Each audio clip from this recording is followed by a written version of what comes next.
Hvad ved du om atomkraft? Jeg ved ikke rigtig så meget. Jeg ved, at det er ret farligt, hvis man ikke behandler det ordentligt. Og at det noget med Hiroshima, det sprang i luften. Og så ved jeg noget med, at man prøver på at grave det ned, så det ikke skader så meget. Man laver det ud af uran. Ikke særlig meget. Kun at det vist nok er farligt, og at der er sket nogle ulykker. Hvad synes du helt selv om atomkraft? Er det godt eller dårligt? Jeg synes ikke, det er særlig godt. Så jeg er egentlig imod det, fordi at jeg ligesom er bange for, at de der springer i luften. Eller altså, ja, de der fabrikker. Fordi at, det jeg har fået indtryk af, det er sådan, at det er ret farligt og sådan noget. Nu har vi også om det i fysik, og der har vi fået at vide, at det er ikke så farligt igen. Men jeg går ikke så meget ind for det.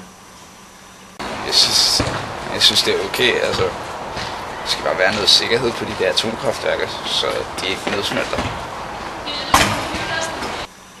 Hvad betyder radioaktiv stråling? Det er atompartikler, der søger frit i rummet, som nedlægger celler.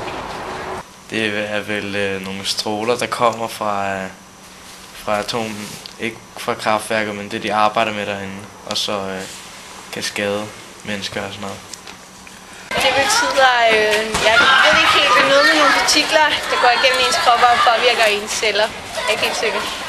Hvad er fission? Det har jeg ikke rigtig nogen idé om. Men jeg tror, det er et eller andet med, at hvis der er noget, der kører op af hinanden eller et eller andet. Jeg er ikke helt sikker. Tak, Sølby.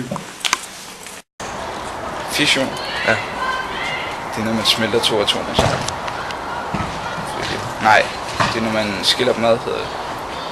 Skal ikke svare dig på. Okay.